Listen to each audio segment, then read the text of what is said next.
Ça a commencé il y a 11 ans, lorsque j'ai repris l'exploitation de mes parents. J'ai décidé de faire du bio pour des raisons économiques et éthiques aussi, parce que je voulais produire autrement en respectant la nature.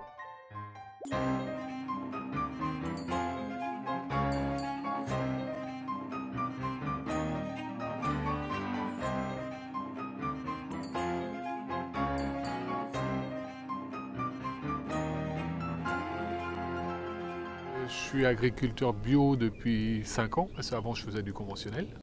Au bout d'un moment, avec ma femme, on a dit que ça serait bien quand même de faire un peu autre chose. Donc on a décidé de se lancer dans le bio. Et donc en 2005, on a essayé, et la première année a été une très belle réussite, donc ce qui nous a conforté dans l'idée de dire que c'était possible. On voit qu'en qualité, c'est meilleur. Il n'y a pas de pesticides qui ont été dessus. Les difficultés, elles sont d'ordre technique, puisqu'en fait en bio, on n'a pas le droit d'utiliser des herbicides, des fongicides ou autres, des insecticides. Donc on n'a pas de moyens de lutte directe. Donc on est obligé de tout imaginer en amont, alors notamment par la rotation, donc trouver la meilleure rotation pour la culture du lin, par les façons culturales aussi, pour faire en sorte qu'il n'y ait pas trop de mauvaises herbes, par les méthodes de travail, notamment sur le semis, d'avoir les semis les plus parfaits possibles pour que les plantes puissent partir avec les meilleures conditions possibles.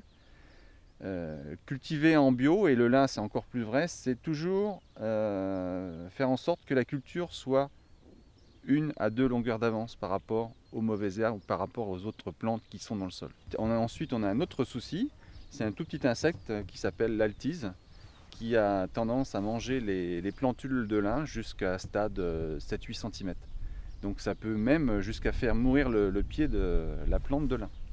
Donc, et là aujourd'hui en bio on n'a aucune lutte. Donc la seule façon qu'on a de lutter, c'est d'avoir un semis qui est très très bien réussi. Et le fait aussi de ne plus mettre d'engrais de synthèse, on s'aperçoit là au niveau biodiversité du sol, on relance l'activité biologique du sol. Et donc on a plus de verre, on a des terres beaucoup plus vivantes. On obtient la certification agriculture biologique au bout de 3 années de conversion.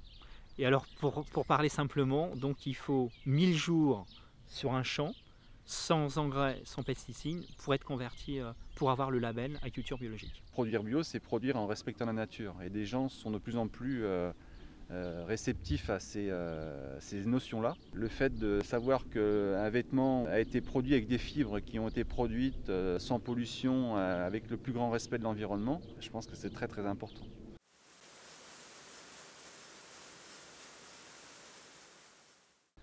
Quand on recherche il y a 30, 40, 50 ans, on s'aperçoit que nos anciens, nos grands-pères, produisaient du lin derrière des céréales, derrière des luzernes. Donc c'est qu'il y a une raison. Le grand secret, c'est sa place dans la rotation, derrière un blé de luzerne. On va dire qu'il y a un transfert de savoir-faire d'homme à homme. Parce qu'aujourd'hui, on n'apprend plus la culture biologique dans les manuels, dans les lycées agricoles. Et donc, c'est une chaîne humaine de témoignages d'agriculteur à agriculteur. Déjà, moi je ne suis qu'un agriculteur bio, je n'ai jamais été agriculteur conventionnel, je connais que ce métier et pour rien au monde je ferai autre chose.